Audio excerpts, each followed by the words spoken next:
if he really loves his country as a Filipino, then probably the best way for him is to step down. That's the graceful exit, really. But if not, then you will have a lot of political turmoil in the Philippines from now until 2028 national election. I don't even know if we will have a presidential election by 2028 if our constitution is changed, because that is one of their objectives, to change the constitution for them to be able to stay in power more beyond the 2020, beyond the supposedly 6 years term. So that is another challenge for Filipinos, and that's in the horizon at the moment. So this is the critical. These are all critical issues, and we're like at a crossroad. The Philippines is at the crossroad at the moment. It's up to the Filipinos to decide, what do you really want for your country? Do you want to continue like this with that kind of leadership, or do you want to change and to aspire for a better Philippines? Now, if you want a better Philippines, probably Filipinos should choose the right people in a very critical position like the presidency. Someone who understands the world, someone who has a very good outlook, and I think someone who understands the needs of the people and what is good for the country and what's good for the Filipino people. But that is a challenge to the Filipino people. It's really in their hands at the moment. Hey guys, before I forget, if this is your first time here, make sure to subscribe to the channel and hit the notification button so you'll be notified every time I upload a new video or have an interview. So what this leads me to ask this last question here, Anna. While we're talking about the resignation aspects of it, if I am, again, as an outsider looking in, I don't see Marcos doing that. I don't see him doing the right thing by stepping down, because we won't want him to step down. Because again, the Americans would not want that. I agree with you on that. But here's the thing. They need Marcos Jr. to stay in power, and Marcos Jr. needs the United States to back him up domestically and even internationally speaking. And the Americans, I think, or the United States, don't want to have another Duterte in the presidency. That's also my thinking. Yeah, and that was my next thing. If obviously, should this happen, that he steps down, of course the vice president takes over.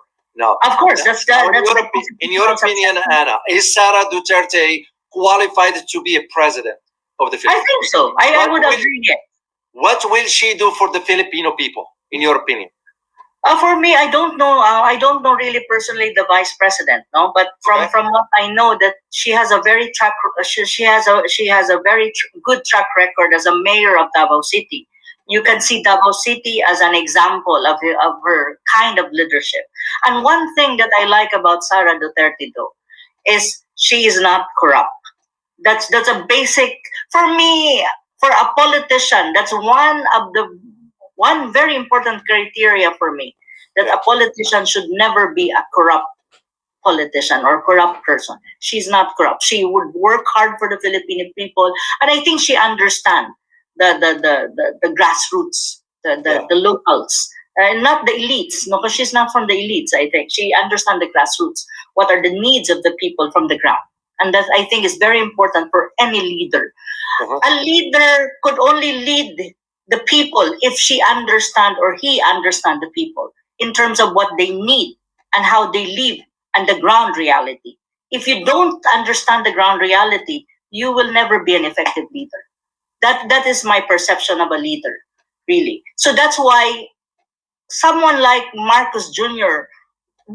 would not understand the realities on the ground, because he never experienced how to be part of the people in the ground.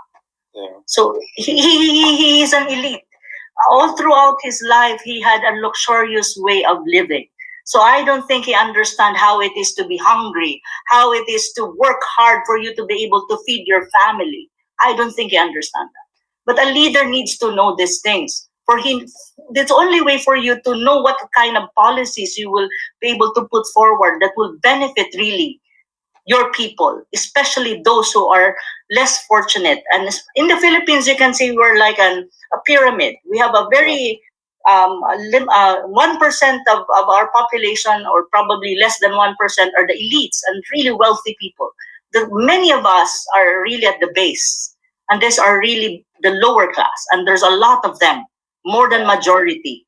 So, and the middle class is increasing, but it's still limited in terms of, you know, in terms of numbers of, in terms of population.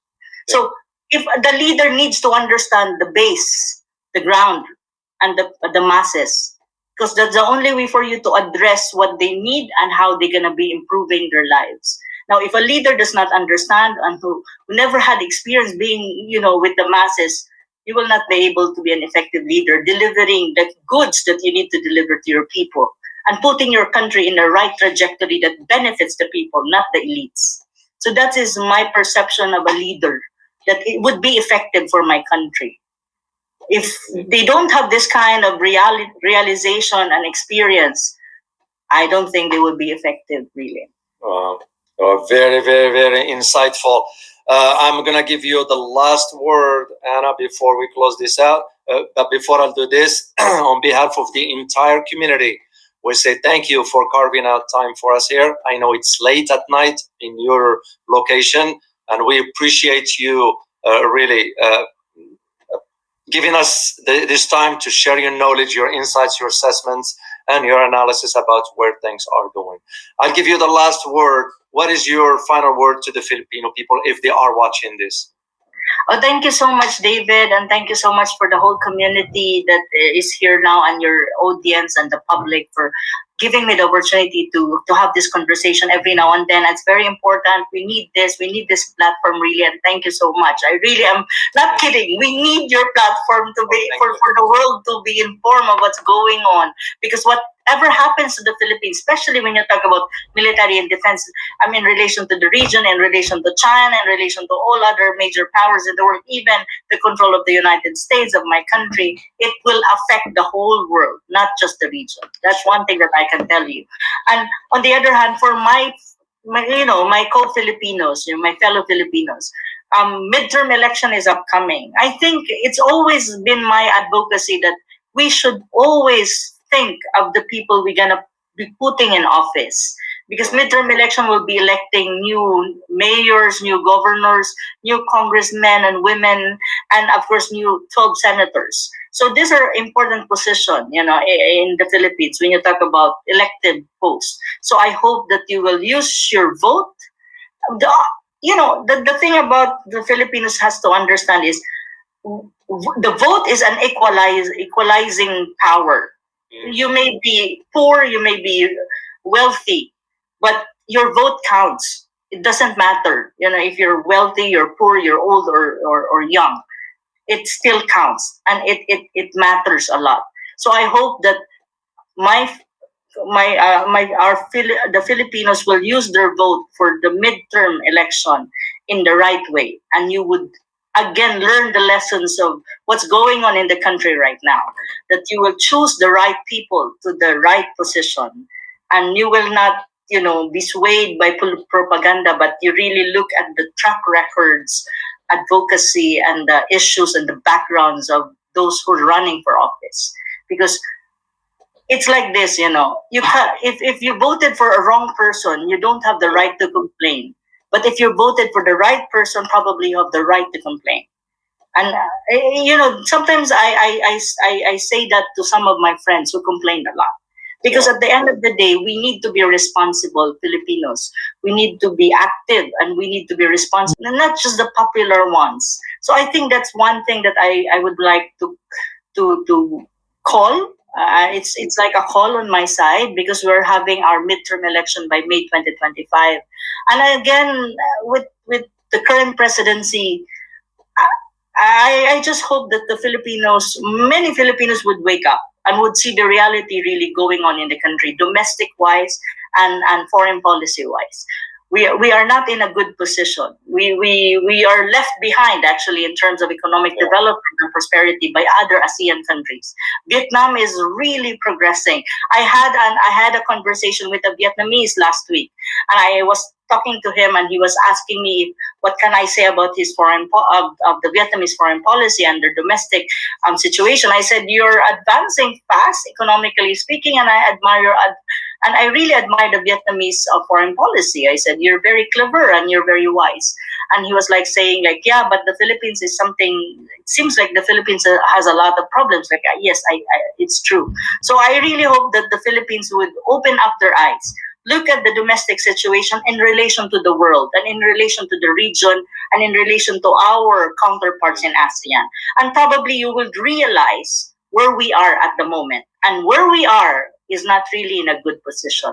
And I hope that would that would motivate all Filipinos to think and would do the right thing, especially when electing people in government. So that's my message to my fellow Filipinos. And thank you so much, David, for the opportunity, and Merry Christmas and Happy New Year in advance to everyone. I really hope that 2025 would be good for my country. Let's hope. Let's hope. Thank you so much, and I truly appreciate you being here.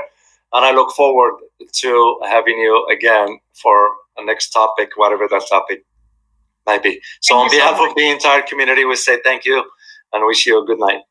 Bye-bye. Bye.